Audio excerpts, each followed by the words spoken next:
সদনত আজি এটা সভাস্থগিত প্ৰস্তাৱ আনিছিলোঁ।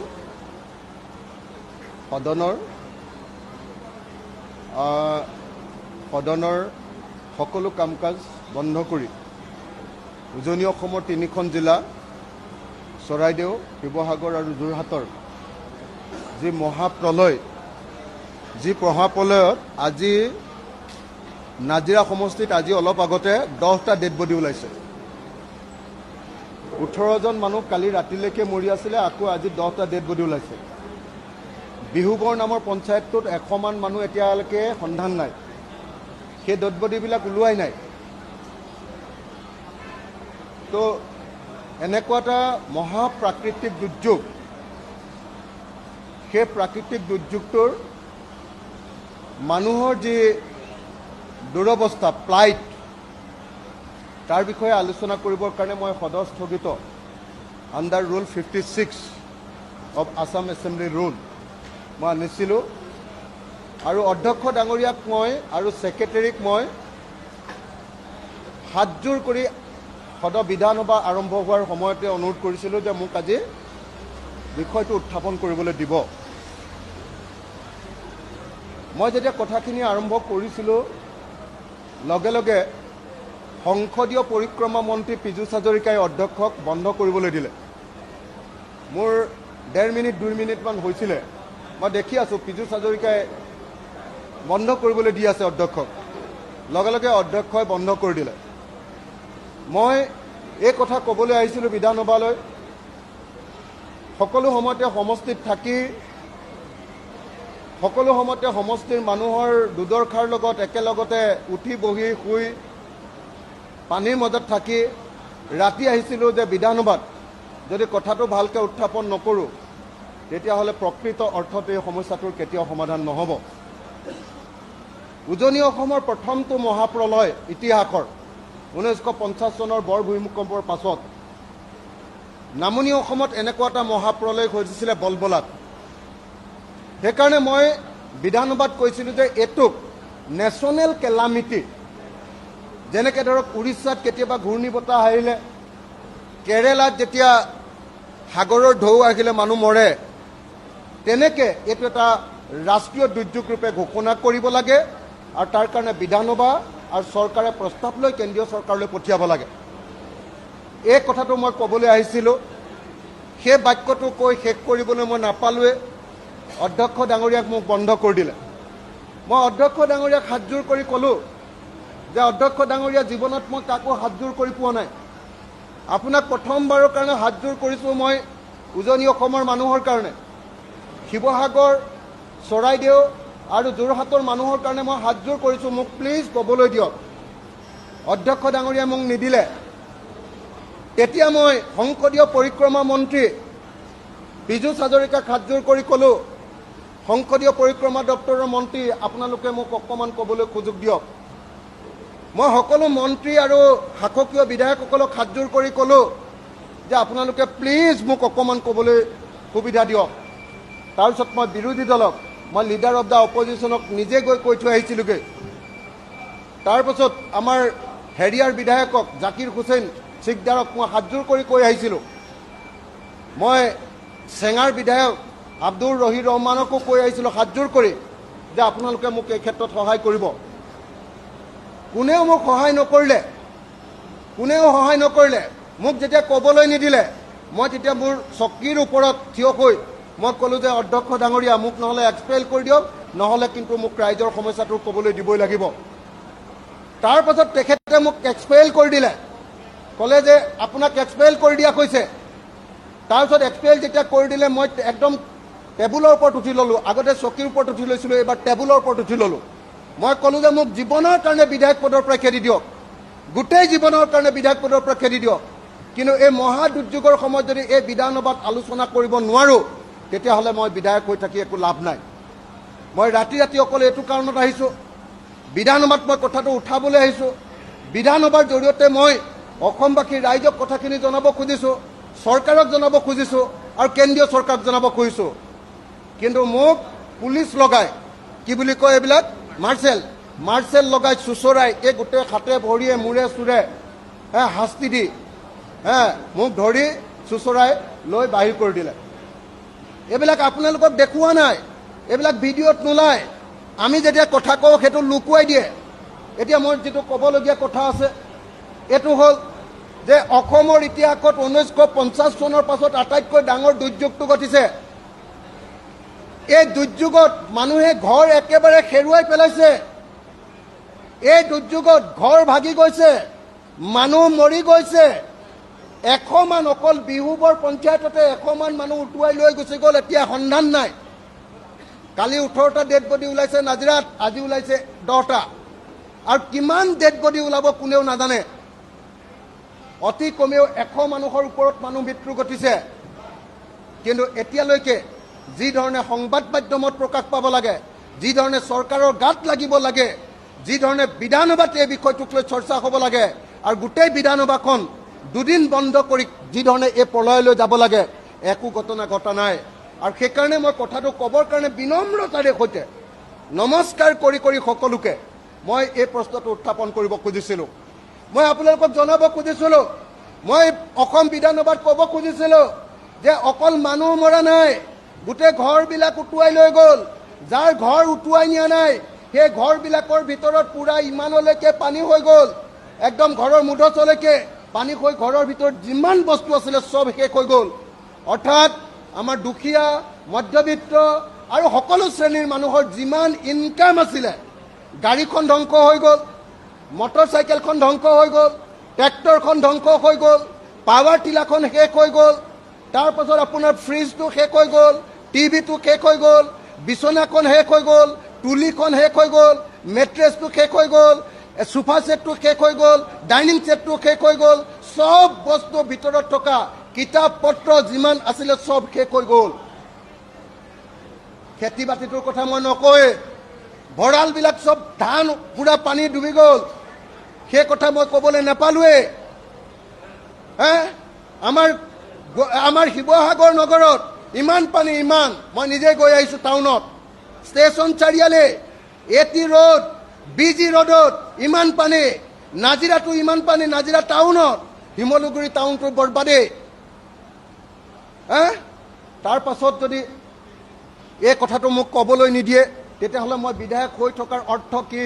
অধ্যক্ষ ডাঙৰীয়া, আপুনি মোক যি ধৰণে আজি অপমান কৰিলে, আপুনি এই অপমান অকল মোক কৰা নাই অধ্যক্ষ ডাঙৰীয়া, এই অপমান আপুনি শিৱসাগৰ, চৰাইদেউ আৰু যোৰহাট জিলাৰ মানুহক কৰিছে, উজনি অসমৰ মানুহক কৰিছে, আৰু মানৱতাৰ বিৰুদ্ধে আপুনি আজি অপৰাধ কৰিছে অধ্যক্ষ ডাঙৰীয়া।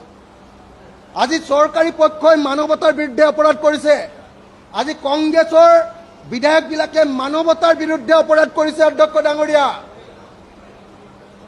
মই আজি পাগল হৈ গৈছোঁ, মোৰ আজি মূৰে কাম কৰা নাই। যি পৰিমাণে অধ্যক্ষ ডাঙৰীয়া মই আজি ক'বলৈ আহিছোঁ, চবে কৈ আছে যে ক্লাউড ব্ৰাষ্ট হৈছে। মই আজি ডকুমেণ্ট লৈ আহিছিলোঁ যে নাগালেণ্ডত দিখৌ নদীৰ ওপৰত দিখৌ হাইড্ৰ' পাৱাৰ প্ৰজেক্ট নামৰ 287 মেগাৱাটৰ এটা ডেম বনাই আছে 2024 পৰা। সেই ডেমৰ 3rd ফেজটো শেষ হৈছে, আৰু তাত অহা পানীটো, সেই পানীটো ডেমত ৰখাই থোৱা পানীটো একেলগতে এৰি দিয়াৰ কাৰণে আজি আমাৰ উজনি অসমখন ধ্বংস হৈ গৈছে। মই যেতিয়া ডেমৰ কথা কৈছিলোঁ, বোলে ক'ত ডেম আছে, অকল বোলে দৈয়াং ডেম। মই এতিয়া আপোনালোকৰ গভৰ্ণমেণ্টৰ এনভাইৰনমেণ্ট এণ্ড ফৰেষ্ট ডিপাৰ্টমেণ্টৰ ক্লিয়াৰেঞ্চ দেখুৱাই দিম যে 2024 চনত আধাৰশিলা স্থাপন কৰি দিখৌ নদীৰ ওপৰত এটা ডাঙৰ ডেম বনাই আছে। উচ্চতাটো বোধহয় মানে পানী ৰাখিব পৰা ঠাইটো হ'ল কিমান স্কোৱাৰ কিলোমিটাৰ, কেটছমেণ্ট এৰিয়াটো, পানী য'ত ৰাখিব তাতে ৰাখি থোৱা পানী অকস্মাতে নামি অহাৰ কাৰণে হৈছে। 2 নম্বৰ, গোটেই অসমৰ পৰা গৈ গোটেই আমাৰ হিমন্ত বিশ্ব শৰ্মা, আমাৰ পীযুষ হাজৰিকা, আমাৰ কি নাম আছিলে এইটো, আমাৰ জয়ন্ত মল্ল বৰুৱা, আমাৰ ইয়াৰ MLA বিধায়কবিলাকে 2 নম্বৰী কৰি গোটেই নাগালেণ্ডৰ পাহাৰবিলাকৰ কয়লাবিলাক খান্দি পাহাৰৰ ভিতৰৰবিলাক গোটেই খুৰুং কৰি পেলালে। ডাঙৰ ডাঙৰ এটা এটা পাহাৰৰ তলত হ্ৰদ হৈ আছে, পানী জমা হৈ আছে। এই বিহুবৰ য'ত আটাইতকৈ বেছি মানুহ মৰিছে তাতে আনি গোটেই কয়লাটো জমা কৰে। প্ৰথমতে নাগালেণ্ডৰ পৰা সি তাতে নামেহি, য'ত আজি 100জন মানুহ হয়তো মৰিছে তাত বিহুবৰত। কয়লা শিল আপোনালোকে নিজে খবৰ লওক যে গোটেই নাগালেণ্ডৰ পাহাৰবিলাক কয়লা খানি খানি তাৰ তলটো একেবাৰে তলটো সম্পূৰ্ণৰূপে হ্ৰদ কৰি ৰাখিছে নাই ওপৰত এনে মাটিখিনিহে আছে আৰু তলটো পুখুৰী হ্ৰদ লেক সেই পানীখিনি একেলগতে ওলাই আহিছে নদী বান্ধৰ পানীখিনি একেলগতে ওলাই আহিছে গোটেই নদীবিলাকৰ আগফালৰ গোটেই শিলবিলাক উঠাই আনিলে আৰু গোটেই মন জিলা আৰু এই অঞ্চলবিলাকৰ পৰা কি কৰিছে গোটেই আমাৰ ৩৭ নং ৰাষ্ট্ৰীয় ঘাইপথটোৰ কাৰণে গোটেই মাটি কাটি লৈ আহিলে মই এইবিলাক কওঁ বুলি ভাবি পীযুষ হাজৰিকাই মোক ক'বলৈ দিয়া নাই এইবিলাক কওঁ বুলি ভাবি মোক হিমন্ত বিশ্বই ক'বলৈ দিয়া নাই আজি আচল কথাটো এইটো ডেম যে কালি মই হিমন্ত বিশ্ব শৰ্মাৰ লগত যেতিয়া কথা পাতিছোঁ হিমন্ত বিশ্ব শৰ্মাই নিজে কৈছে যে হয় এইটো অকল ক্লাউড ব্ৰাষ্টৰ ঘটনা নহয় তাতকৈ ডাঙৰ কিবা আছে আনকি তাৰপিছত মোৰ লগত কথা পতাৰ পাছত বাইকো দিছে মই কৈছোঁ যে দাদা তাত ডেম বনাই আছে কালি ৰাতি মই আহোঁতে এনভাইৰনমেণ্ট এণ্ড ক্লিয়েৰেঞ্চৰ MOEFৰ আমাৰ মিনিষ্ট্ৰী অফ এনভাইৰনমেণ্ট এণ্ড হেৰিয়াৰ ফৰেষ্টৰ মই ডকুমেণ্ট চালোঁ তেতিয়া দেখিলোঁ দিখৌ নৈৰ ওপৰতে এটা ডেম বনাই আছে দিখৌ কি কয় hydro' power project DHP hydro' electric project DEP hydro' electric project এটা প্ৰজেক্ট বনাই আছে সেই প্ৰজেক্টৰ পানী কয়লা খান্দি এই যে কয়লাৰ যে কমিশ্যন লয় এই যে কয়লাৰ যে চিণ্ডিকেট কৰে এই যে মন্ত্ৰীয়ে কি কয় আপোনাৰ আজিকালি সেই চিণ্ডিকেটটো কৰি আছে আমাৰ কি কয় মন্ত্ৰী এইটো জয়ন্ত মল্লই সেই কয়লাৰ চিণ্ডিকেট কৰা তাৰ তলৰ গোটেই পাহাৰবিলাক খান্দি তাৰ ভিতৰত পানী সোমাই গ'ল এতিয়া একেলগতে গুচি আহিছে পাহাৰটো ধামকে পৰি গৈছে পানীখিনি ওলাই আহিছে মৰিছোঁ আমি শিৱসাগৰ মৰিছোঁ আমি যোৰহাট মৰিছোঁ আমি চৰাইদেউ সেই কথা কওঁ বুলি ভাবি মোক আজি বিধানসভাত ক'বলৈ দিয়া নাই কিন্তু মই ক'বলৈ আহিছিলোঁ যে তাত অকল ৬,০০০ বা ১২,০০০ টকাৰ ক্ষতিপূৰণ দিলে নহ'ব আমাৰ শিৱসাগৰৰ ধনী মানুহ যোৰহাটৰ ধনী মানুহবিলাক চৰাইদেউৰ ধনী মানুহবিলাকৰ চব সম্পত্তি শেষ জীৱনৰ চব শেষ মানুহ পাগল হৈ যাব এতিয়া বানপানীৰ পাছত চব খতম আপোনালোকৰ কোনোবা মিতিৰ কুটুম আছে যদি সুধি লওক চব খতম যোৱা ১০০ বছৰ ২০০ বছৰত যি ইনকাম কৰিছিলে চব শেষ হৈ গ'ল মানুহ পাগল হৈ গৈছে সেই বস্তুবিলাকৰ বিষয়ে মই ক্ষতিপূৰণটো যাতে ভালকৈ আহে তাৰ কাৰণে নেশ্যনেল কেলামিটি যাতে ঘোষণা কৰা হয় তেতিয়াহ'লে পেকেজ পালোহেঁতেন মই কালি মুখ্যমন্ত্ৰীক কৈছিলোঁ যে এইটো নেশ্যনেল কেলামিটি ঘোষণা কৰাওক তেতিয়াহে পইচা হ'ব মই মুখ্যমন্ত্ৰীক কৈছিলোঁ ৬,০০০ বা ১২,০০০ টকা দি ক্ষতিপূৰণ দিলে নহ'ব এটা এটা মানুহৰ কোটি টকা লোকচান হৈছে আমাৰ শিৱসাগৰৰ ধনী মধ্য অসমীয়া মধ্যবিত্তৰ আটাইতকৈ অসমীয়া জাতিৰ আটাইতকৈ খিলঞ্জীয়া আৰু ধনী মানুহবিলাক তাত আছে চব শেষ খতম চব খতম সেই কথা ক'বলৈ মোক আজি নিদিলে এতিয়াও মানুহবিলাকক উলিয়াব পৰা নাই মোৰ তাত লাগে ১১৫খন মোৰ সমষ্টিত লাগে ১15খন নাও মোক দিছে ১২খন নাও ১২খন এতিয়াও এক মানুহক চৰকাৰ সম্পূৰ্ণ ব্যৰ্থ মানুহক এক টোপল পানী এক বটল পানী দিব পৰা নাই বুঢ়া বুঢ়ী বেমাৰী মানুহক এতিয়ালৈকে বানপীড়িত অঞ্চলৰ পৰা উলিয়াই নিব পৰা নাই মানুহ এজনো যাব পৰা নাই এতিয়ালৈকে হয় এয়াৰ ড্ৰপিং কৰিব লাগে নহ'লে নাও দিব লাগে নাওৱেই নাই মই যেতিয়া কালি ১১৫খন বিচাৰিলোঁ মুখ্যমন্ত্ৰীয়ে ক'লে গোটেই অসমতে ১15খন নাও নাই ক'ৰ পৰা দিম তোমাক